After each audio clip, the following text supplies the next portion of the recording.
is 2014-15. And what we try to do is to try and make sure that we actually move on from what was said the year before, because it is so easy, there are so many deep-rooted problems to be talking about the same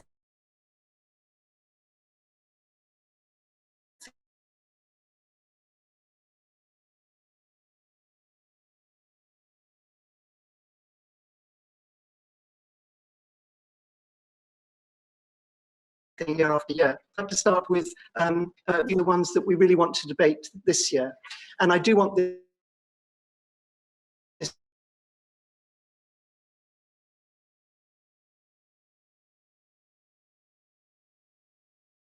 to be an interactive discussion.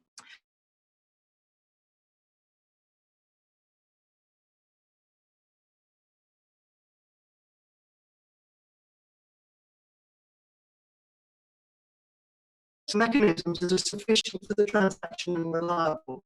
We talked a bit about identity in the last plenary session, but I want to take it on from the question of privacy and security and identity. We want to talk about clarity of contractual liabilities and redress. One of the questioners last time in the last session did bring this up. It is enormously difficult, this question of cross jurisdiction and redress, and legislation regulation that's actually proportionate and understandable by the ordinary citizen. So at the BCS, we very much advocate international approaches to this and to identity management, and very much advocate the multi-stakeholder approach of the IGF.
your views later on.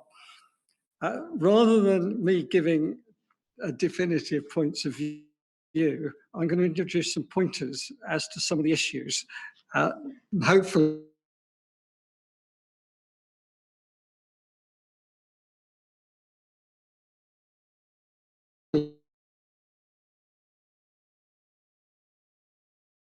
it will inspire some debate. By all means, I'm sure it means. The first one is risk balance. All means, I'm sure, given the context, and the context we're talking about is not only internet, but to some extent mobile transactions on the internet.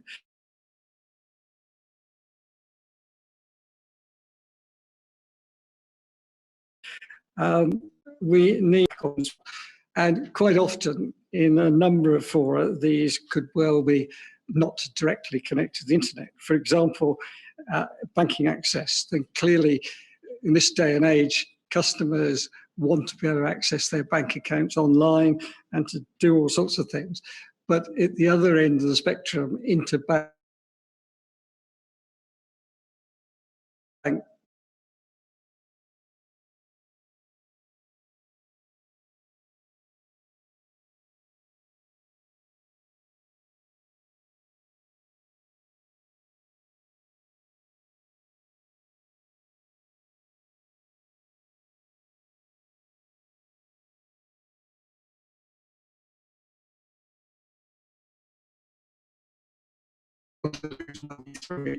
they're happy to underwrite small losses, but not losses of millions of pounds. So clearly the risk is different, and you find very similar examples in commercial systems, buying and selling systems, mail order systems. Certainly the high level of security would be too unfriendly, and there is this balance in terms of risk, balancing what goes on, and systems usually broken down into subsystems, each of which have this risk profile. And I would suggest it's very important that the risk environment is not static. The big question, which I will leave you at the end, is do users actually understand the risks that they are taking? The second point I want to talk about is usability. Clearly, users, where they do perhaps want security, they want a simple approach to it. And it can be argued that if credentials are complicated, then users won't remember them. For instance, long passwords they will write down, and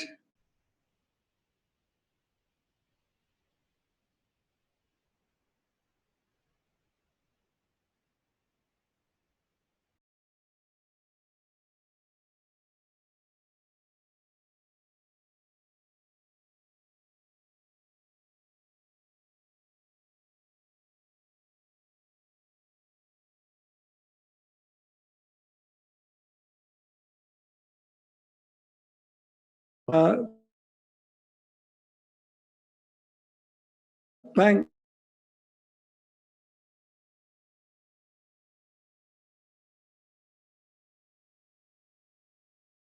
putting in numbers on a keypad that looks like a telephone, the numbers actually move around. So if somebody's shoulder surfing, they aren't actually watching exactly where your fingers go. There are a number of different systems like that. However, when it comes to mobile devices, quite often users don't set pins and passwords.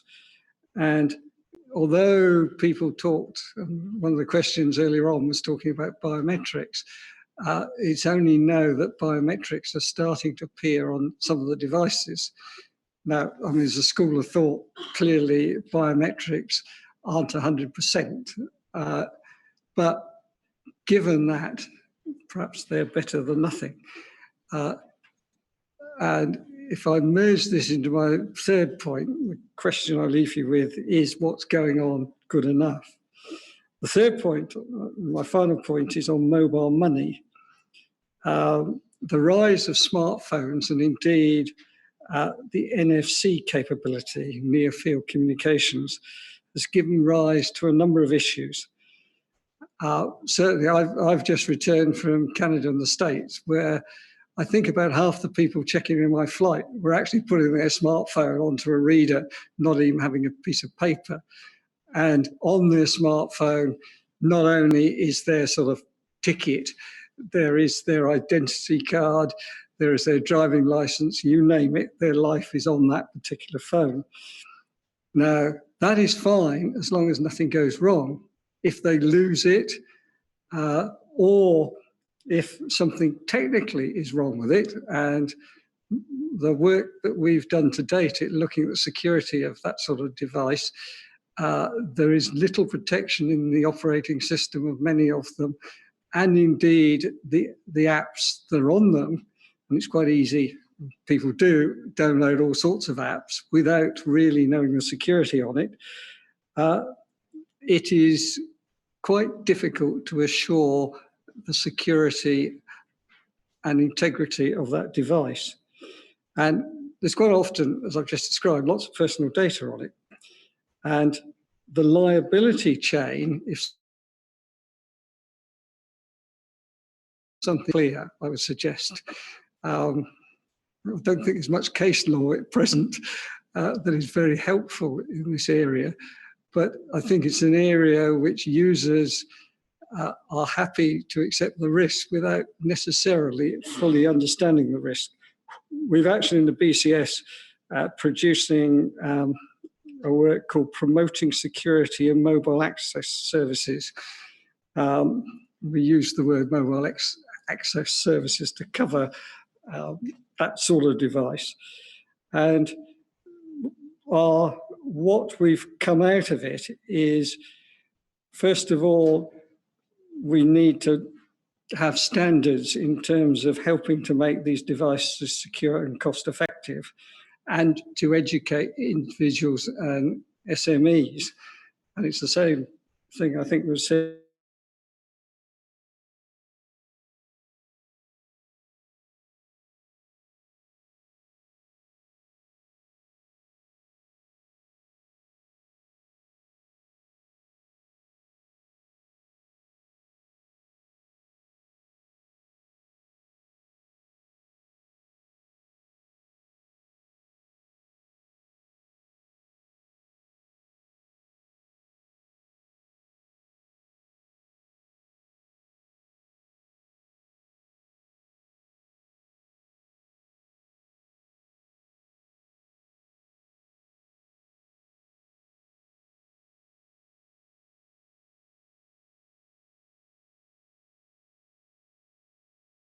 Hidden underneath Gibraltar, there's a thing called the Admiralty Tunnel. It was put in place by UK MOD, but some years ago it was sold off to private industry. It's now the home, it's still got 80 rooms in it, it's now the home to many thousands of web servers, including a lot of the biggest gambling sites in Europe. Things like 888.com and that are all hidden away underneath Gibraltar. It employs around 2,000 people, and it's it's a big part of the Gibraltar economy now. So UK government, in their infinite wisdom, go and bring in legislation last year about remote gambling. Two aspects to it. One of them being they want to charge tax at or duty at point of transaction, i.e. in the UK. And the other one is they want to stop advertising in the UK from organisations who are not licensed to offer gambling in the UK. All well and good. But look at the implications of that, and this is where things like privacy, personal information, lack of understanding, and not looking at things holistically start becoming an issue. So all these gambling sites hidden away in the Rock of Gibraltar are all up in arms last year about this new legislation, saying You know, we're trying to be good people. We're already paying tax in Gibraltar. Now you're saying we've got to pay tax in the UK as well. This is, you know, against Europe and all that sort of wonderful stuff. So some of these organisations start thinking, well, you know, if they're going to start charging us tax there as well, let's move to other data centres. Let's move to places like India. Let's move to some dubious places in some instances. So some of these gambling sites take their stuff out of Gibraltar and they go off to other countries, and they send emails to all of their customers saying our terms and conditions have changed, and all of their customers see this email and delete it and totally ignore it. Come on, admit it, you've all done it. And what that was linking to is the changing terms and conditions. We've moved countries, we've moved outside the European data protection area, and we've taken all of your personal data with us and all your credit card information and financial information and everything else. And we are now storing it on servers in a really dubious place. People just don't realise that these sorts of things are happening. And it's changes in the UK legislation, some of it's reactive, that is actually causing these things to happen. So, you know, you've got legislation being brought in, which is supposedly being brought in for a particular purpose, like improving tax income or improving customer protection. The net effect is that it actually puts a lot of UK citizens in a much more dangerous and precarious situation. And they don't look at what the negative effects are. Now, you know, you may be able to stop websites having a .co.uk domain, but 888.com and most of the other gambling sites are all .com addresses. They can register them anywhere. You can't stop them having those addresses. You can't stop them advertising in the UK. If they choose not to sign up to the remote gambling legislation, you've got no enforcement in most jurisdictions. The internet knows no borders. There are no borders on the internet.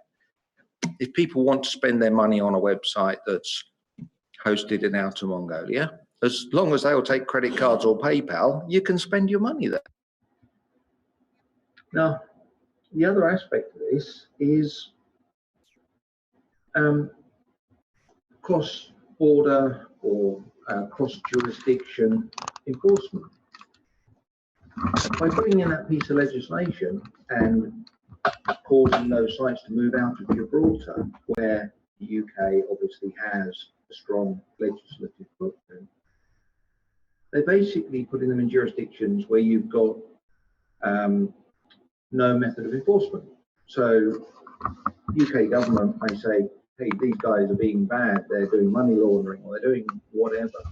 But we've no longer got the capability to do any form of enforcement. There's no form of extradition. So we're actually making it harder for ourselves from that point of view. And the third aspect of that is there's no way of policing, there's no way of monitoring what's going on, there's no way of actually seeing just the sort of precarious.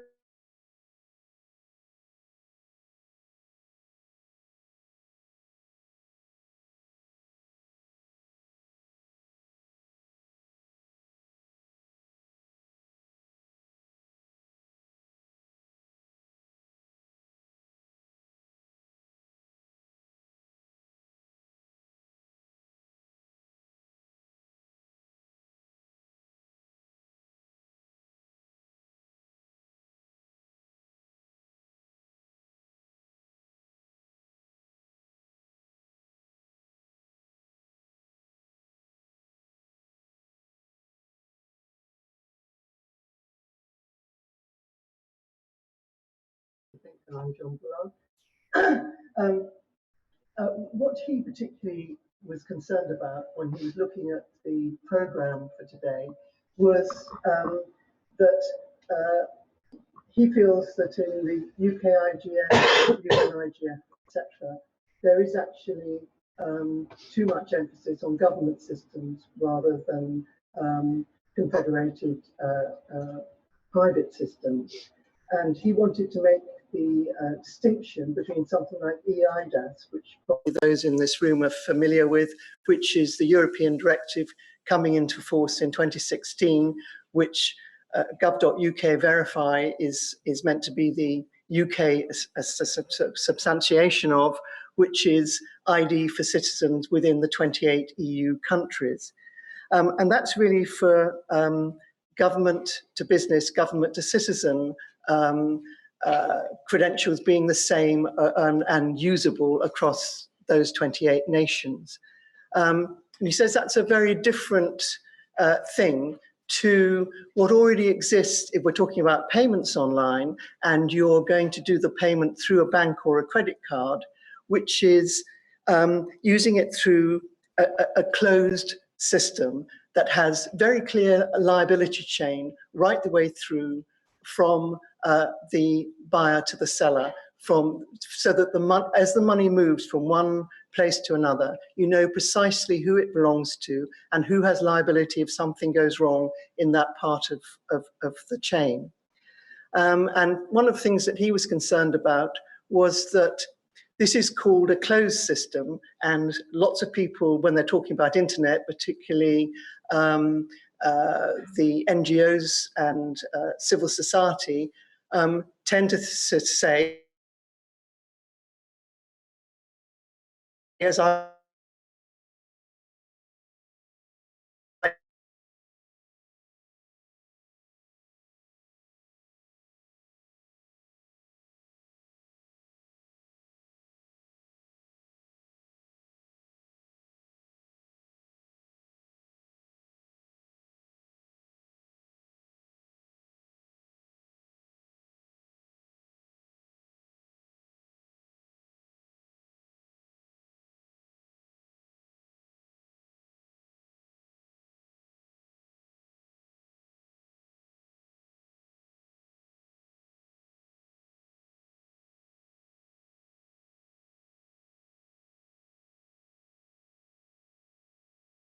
like Bitcoin and so on. And is there a place for anonymity in payments?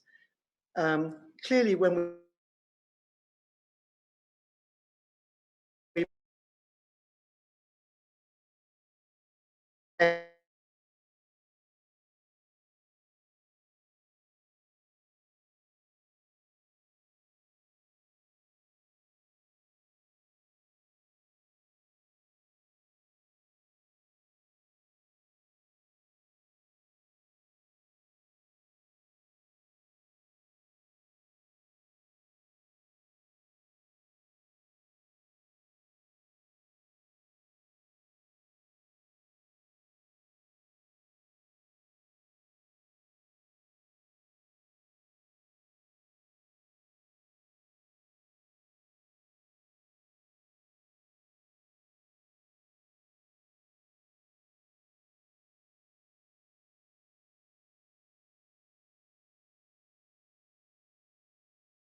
and age verification is actually quite important for another thing we're going to be talking about this afternoon, which is child protection. The legitimate sellers of things that have, you can only buy them above a certain age, cigarettes, alcohol, legal pornography, gambling sites, etc., want to demonstrate that they have done a good age verification, but they don't necessarily have to do it by knowing your identity. And so age verification, which is just taking some of those attributes about you and saying that person is above that age, or for other things like children going to children's chat rooms, that you're below that age, is a very different thing. And Carol may well want to add to this. So you don't necessarily, my starting point, which is that you have to not be anonymous if you're doing payments online, if you want to retain trust. There are quite a legitimate series of reasons you can think where individuals might want to be anonymous, but might just want to prove that they're in the group that can legally do whatever it is. So I think that's the, I've stopped being John Bullard now. I'm not sure he would have said everything I said quite like that, but anyway. I hope we've introduced enough ideas that you might want to talk about, and we want this to be very interactive. Is there a microphone somewhere that? Brilliant. So if someone puts up their hand and I can see it, then anyone want to start with you? Sorry, I was trying to shed the microphone because I've had quite enough airtime today. Oh right, Robin. No. So I think I'd like to tie together something that John Bullard just said. With something that Andy said earlier, and it was about proof of being below a certain age in order to get into, for example, children's chat rooms. And I think that the reason it relates to what Andy said is that legislation with the best intentions can have very unpleasant, perverse consequences. So, for example, in Belgium, where there's a national ID card with an EID on it, one of their stated goals was exactly that, for people under a certain age to be able to establish their rights to go into a young person's chat room, and to keep other people out. And actually, one of the consequences, anecdotally at least, was that it created a quite repellent black market in the credentials of underage children. So indirectly, it put them at risk, because what's someone with a valid under 12's credential going to do if they're either threatened or bribed by a grown-up for the use of that credential? So perverse consequences have a nasty way of cropping up in these things. I think that's true. Do you want to say something about that, Carol?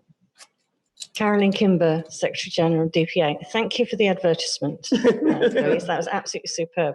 And if you don't mind, I'd just like to expand on the work that we're doing a tiny bit, because there may well be people in the room that would like to get involved with us, because we have identified, as you well said, that age-related verification can apply to all parts of different industries and various vertical markets. And we've also got not only the tobacco industry on board, but e-cigarettes.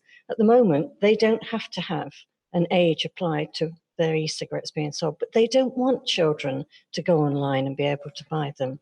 They want to be seen to be doing the proper thing.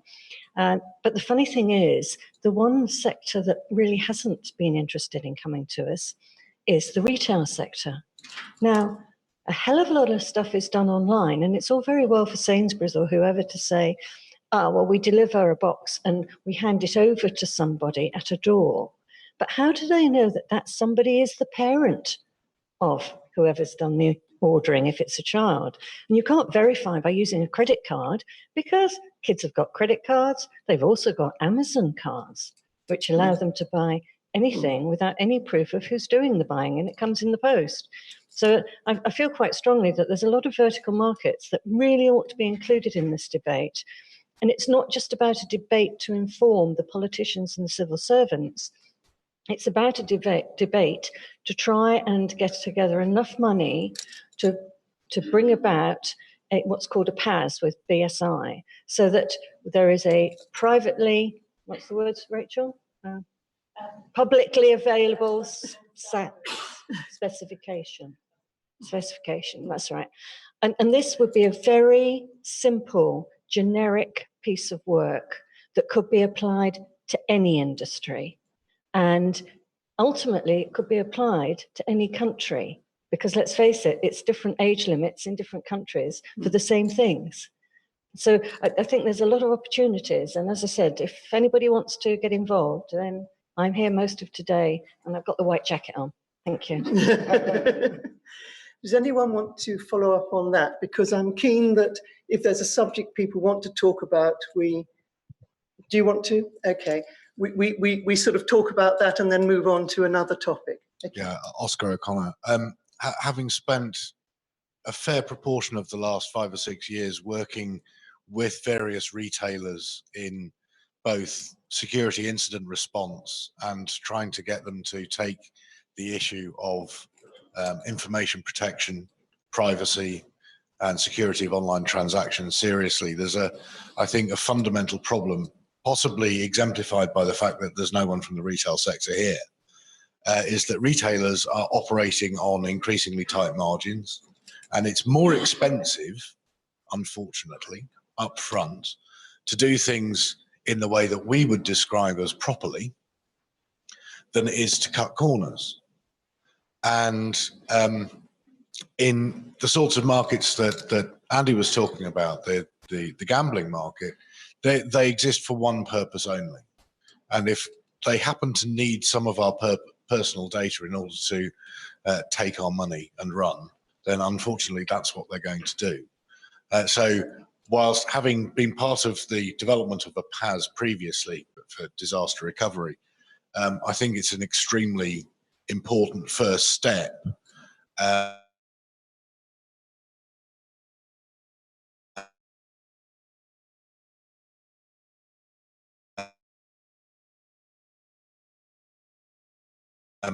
And in fact, aspects of IT system, business continuity.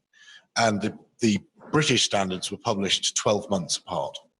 So the BSI it will coordinate a consultative process, it will get opinions in, and you can ask them to target certain sectors.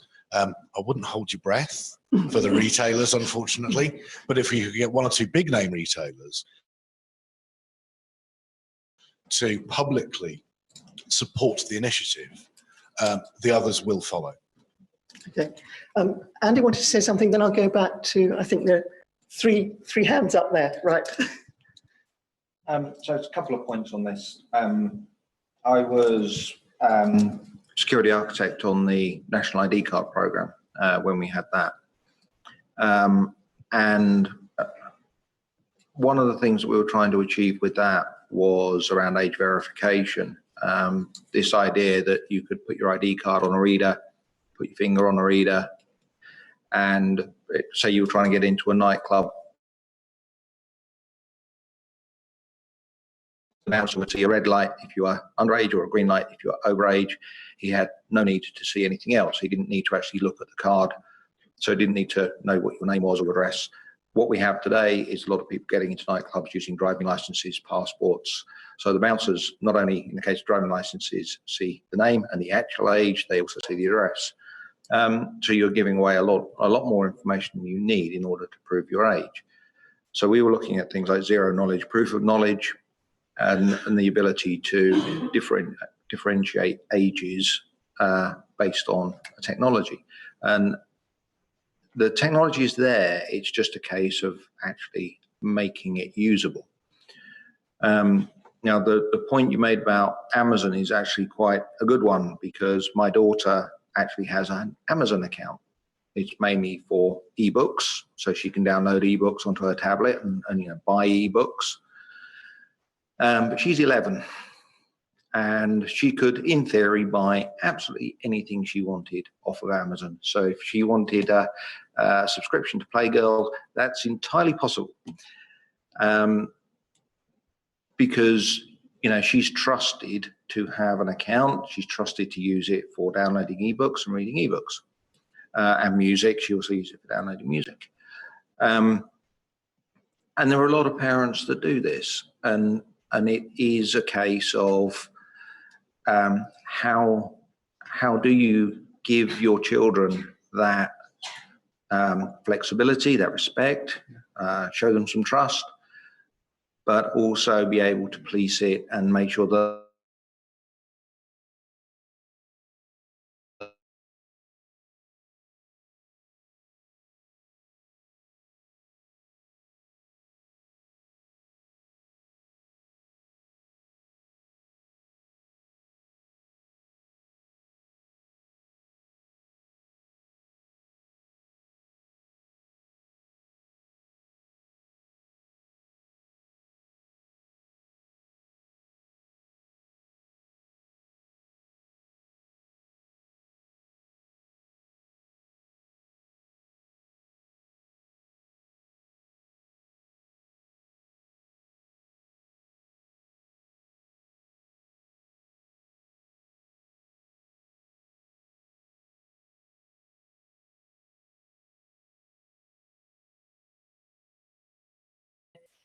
First of all, your views on how effective you think, or how effectively rolled out you think the Verify system has been, how pleased you are with that. But then also, because obviously this is the UK IGF and we're thinking about international cooperation, how successfully will that scheme link up with other sort of identity schemes across Europe and beyond? Right. I'll take your challenge head on. Thank you, Louise. Right. I knew you were into it. Yes. Well, I have to say, last night at BCS, at the Policy and Public Affairs Board that I sit on, we're in Chatham House, so should I be under the Chatham House rule?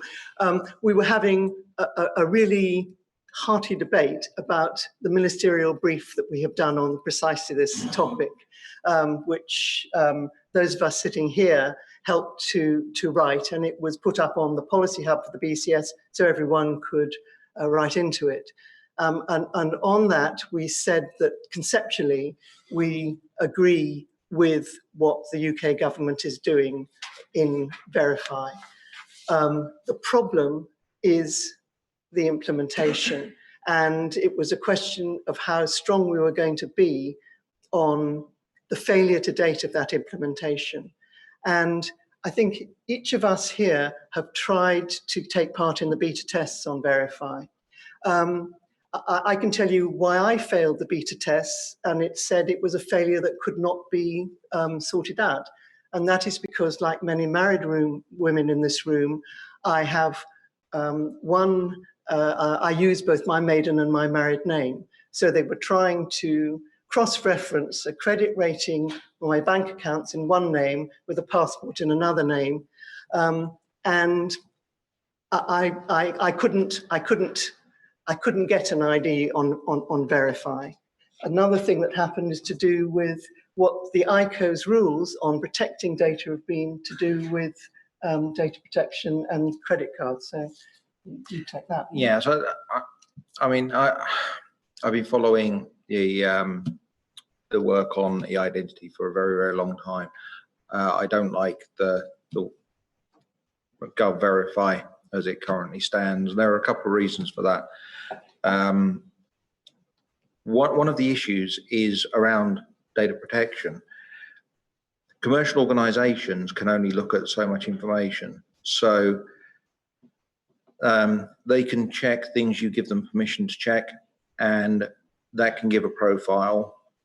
And for certain people, that can give you actually a very good identity. But for a lot of people, say someone who's only been in the country for a few months, that's come here to work or on vacation, it's not going to be very useful. You just don't have that historical footprint. You obviously can't check things in other countries. But also you can't check between different providers, which means there are opportunities for fraud, there are opportunities for this to be abused. And the biggest issue, there's no, how do you put it? There's no business case.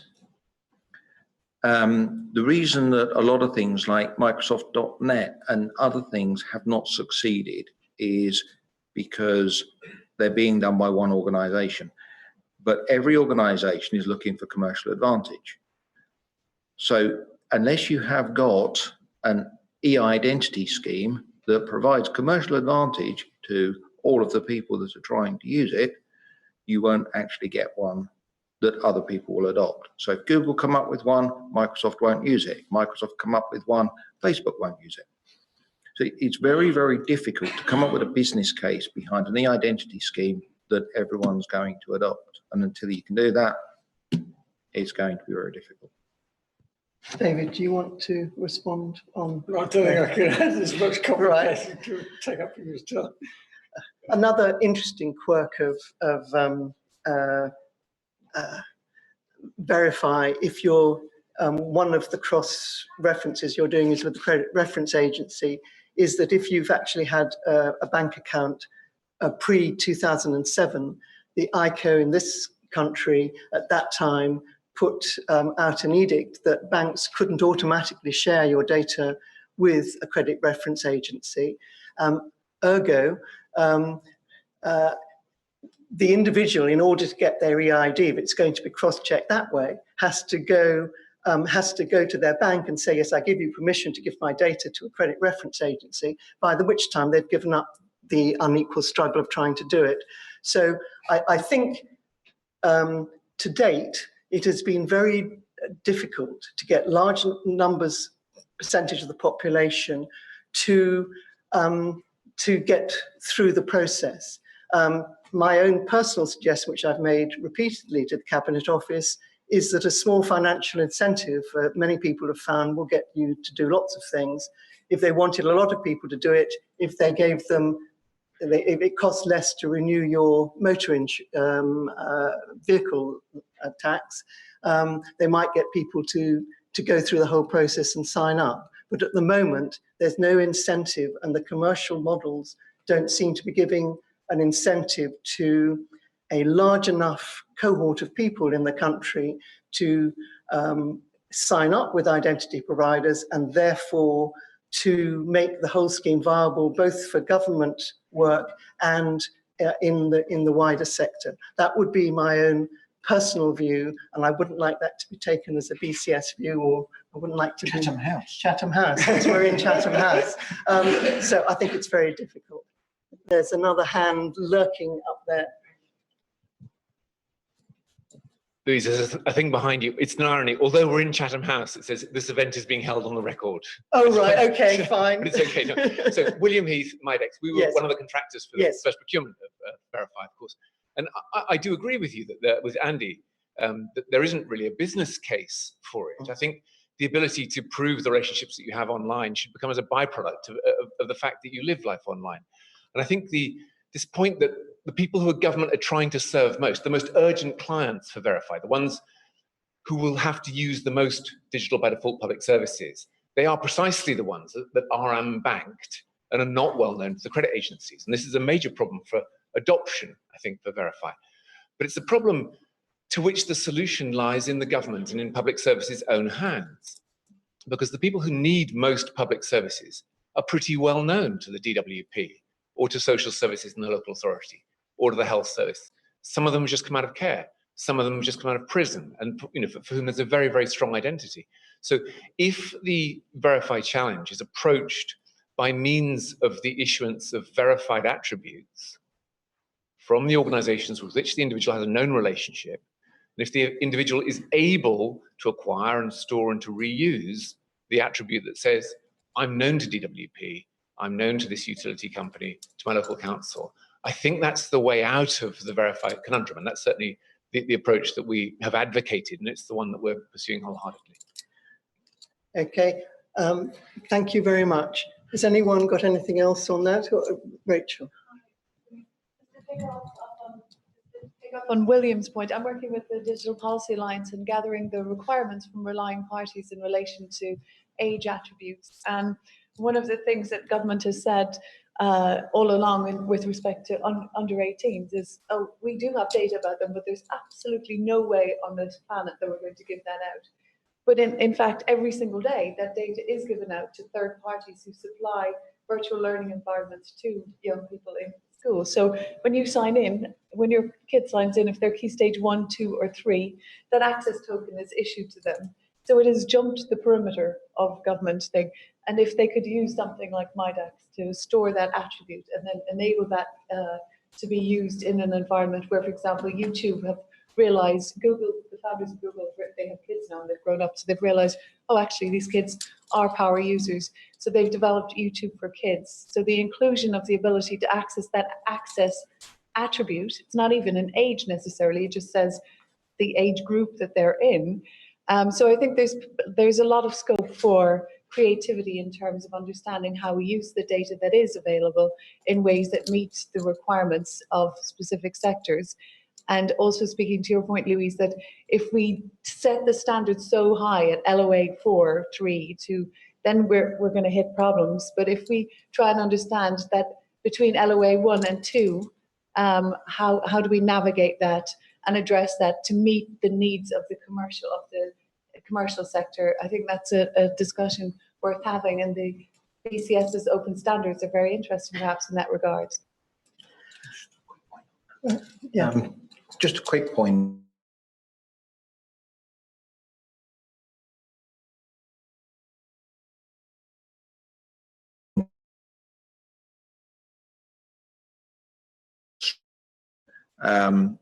People who have been known in society for a very long time. I mean, everyone knows who Richard Branson is. Everyone knows who the Queen is. I mean, you know, they're extreme examples, but the point is that there are people who have very strong identities, and they're very easily tested. But the trouble is that even with things like GovVerify, that you can't say, yes, I've just been in prison for 15 years. They can't, the credit reference agencies or whoever's running GovVerify can't go and check that information. So although there are strong identities there, they're not using techniques that could be used in order to establish some of those identities. And that can be, especially for foreigners.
Relying on those attributes so they can provide their own sign-on and digital services more efficiently is a very powerful way to go. So we are sort of very much hopeful, but I can't provide a clutch of evidence that it's already happened.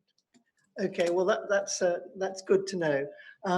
It's very hard for me to see if there are hands up from here. Are there any hands up at the moment who want to follow on from that or to start a new area of discussion?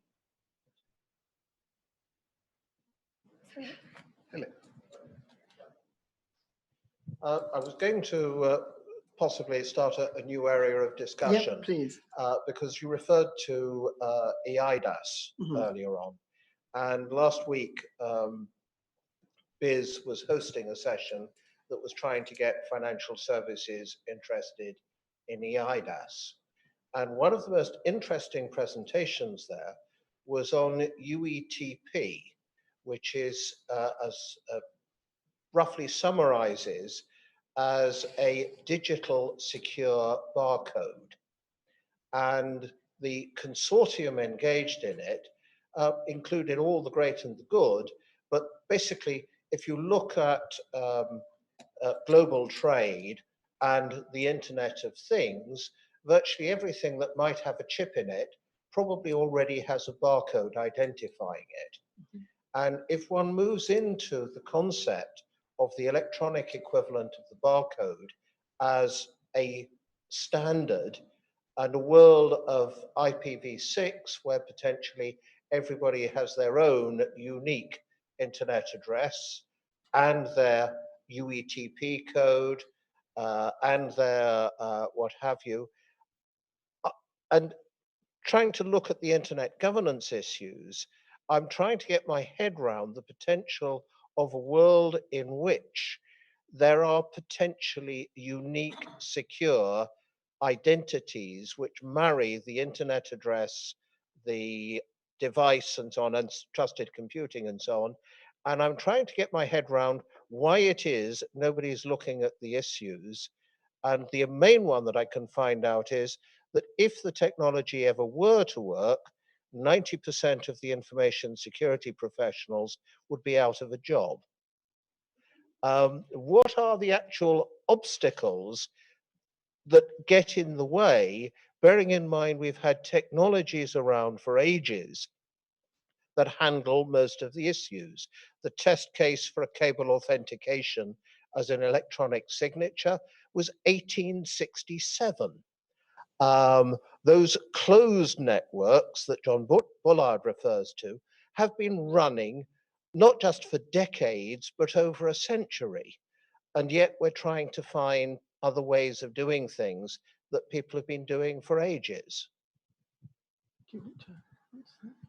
Well, certainly on things like Internet of Things and the use of unique device identifiers, the biggest issue there, I mean, take me as a simple example, because I play with my technology. I tend to change my devices on a regular basis. So I will change phones on an annual basis. I'm forever changing my technology. And then I hand it off to friends and family, you know, the old ones, like my daughter's just got my old tablet because I just ordered a new one. So that unique identifier has now been passed on. You could do it with a collective of devices or a collective of unique identifiers, and an individual will at any given time have a collective of unique identifiers. But it's then a case of tracking how those unique identifiers move. The trouble is, if you do start tracking them, then you start tracking people's relationships, and then you start getting into the privacy issues. So it's incredibly difficult to do that sort of thing, even though it actually seems like a sensible thing to do.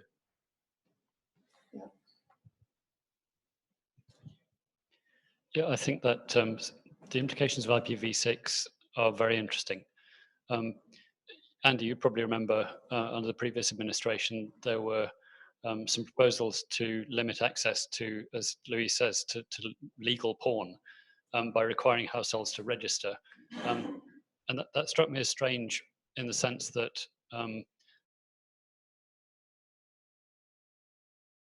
household router address identified the individuals who were accessing the internet through that router.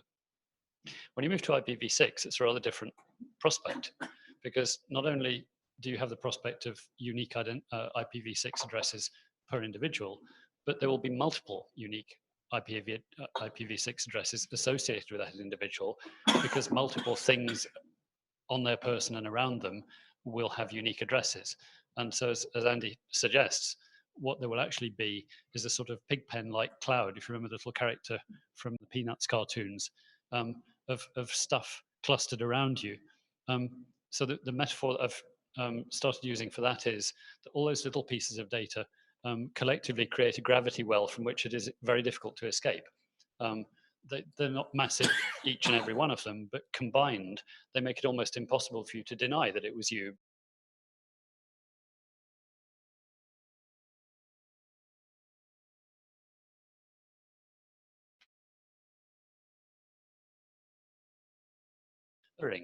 That environment. Yes, print there, but the technology as it was applied has the benefit that it's a closed network. And so if you want to go and do an initial bootstrapping key exchange with the other nodes of that network, for something like IdenTrust, that's actually, it's expensive, but it's doable. When you come to much more ad hoc and much more distributed networks, it's impossible to do that initial key bootstrap securely at that sort of scale. It's been drawn to my attention that it's lunchtime now, so it's keeping between you and your lunch.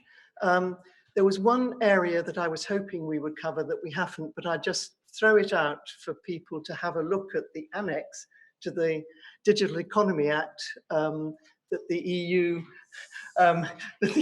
put out a month ago, and that is addressing something which was touched on at a number of points, and that is the question of actually redress. We talked a bit about liability, but what consumers want is redress if something goes wrong. And the Digital Economy Act, which I think we all should be looking at to improve digital transactions across Europe, does suggest in its annex that they will add to the consumer protection across Europe so that there will be a right of redress for consumers for cross-border transactions that go wrong.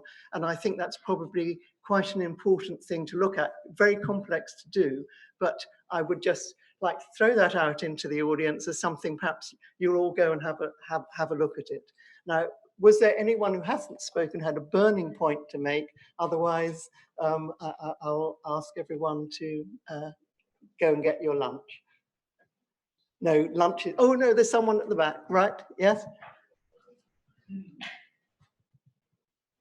We've been talking about identity of individuals, Yeah. And there's some data protection around each person's various identities. Are there any protections in place around the relationships between people? That is a very good point, especially with things like Internet of Things. As I said, once you start tracking devices or IPv6 addresses or tagging them to individuals, you'll start being able to track relationships. And to me, from a law enforcement perspective, that's a very good thing. From a privacy perspective, that's a very bad thing. And finding the balance between them is going to be very difficult. Yes, I think that's absolutely true. I mean, I find sort of tagging of photographs on Facebook a kind of thing that's very worrying, especially when you add that to GPS, and you can do the GPS of everyone's tweets, so you know where they're going, who they're seeing, what's going on. And those relationships are one of the things that I personally find most worrying about big data and the ethics of big data analytics, which is a whole new subject, which I'm sure we'll be able to cover at some other point.